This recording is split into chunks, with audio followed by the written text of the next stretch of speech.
চলে আসলাম রান্নাঘরে। কি রান্না করি চলেন তো দেখাই। ডাঙ্গা মানে ডাটা, সাথে আছে চিংড়ি মাছ। তো ডাটা আর চিংড়ি মাছের কম্বিনেশন যে অনেক মজা হয় খেতে, সেটা যারা খাইছে তারাই জানে। এই যে দেখেন কতগুলো চিংড়ি মাছ আমার আব্বু বাজার থেকে নিয়ে আসছে। এই চিংড়ি মাছগুলা, আর বিষয়টা হচ্ছে যে এই মানে যে কোনো কিছুর সাথেই আপনি এটাকে খেতে পারবেন।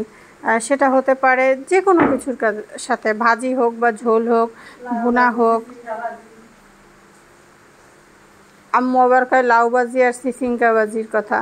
যাই হোক, বিষয়টা হয়েছে যে এই যে রান্না করতে তো পেঁয়াজ লাগবেই।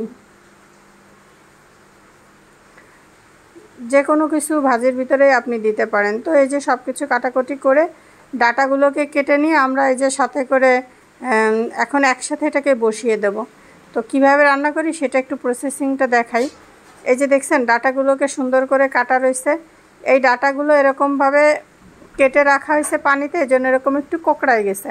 যাই হোক, এখানে মরিচ দিয়ে দিলাম, ডাটা দিলাম, সাথে এবার অ্যাড করতেছি হলো পেঁয়াজ আর এই যে সেই চিংড়ি মাছ, যেটা সব কিছুর ভিতরেই দেওয়া যায়।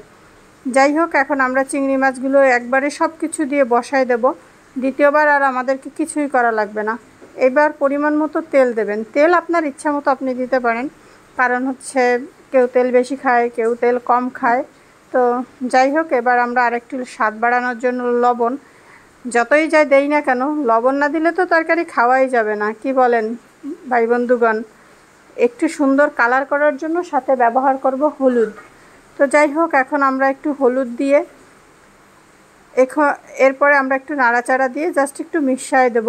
মানে যেহেতু আমরা এটা মাখিয়ে রান্না করব, জাস্ট মিশানোর জন্যই মিশিয়ে দেওয়া। এবার আমরা চুলার পরে এটাকে দিয়ে দিলাম। এটাকে ভালো করে নাড়াচাড়া করে দিতে হবে। এই যে আম্মু রান্না করতেছে, নাড়াচাড়া দেওয়া শেষ। এবার একটু পরিমাণ মতো এটার সাথে তো পানি দিতে হবে, নাহলে রান্নাটা হবে কিসের সাথে, তাই না? পরিমাণ মতো, খুব বেশি পানি দেওয়া লাগবে না, যেহেতু ডাটাগুলো বেশ তরতাজা। আর অল্প পানিতে ডাটাটা আশা করি সিদ্ধ হয়ে যায়। আর চিংড়ি মাছ তো একটু গরম পানিতে চুবিয়েও খাওয়া যায়। যাই হোক, ব্যাপারটা আসলে কথাই বলা। তো এবার এটার সাথে একটুখানি জিরার গুঁড়া দিয়ে দিলাম। এখানে অনেকে অনেক ধরনের মশলা চাইলে দিতেই পারেন, অনেকে হচ্ছে জিরা বেটে দেন, আমরা জিরার গুঁড়াটা দিছি। তাইলে ভাইজে তারপরে গুঁড়াটা আর কি সব কিছুর মধ্যে দিলে একটু ঘ্রাণটা বেশি আসে আর কি। যাই হোক, তো এবার আমরা দেখেন, আমরা কিন্তু রসুন ছাড়া, আমরা শুধু পেঁয়াজ দিছি, কাঁচামরিচ দিয়ে এই রান্নাটা আজকে করব।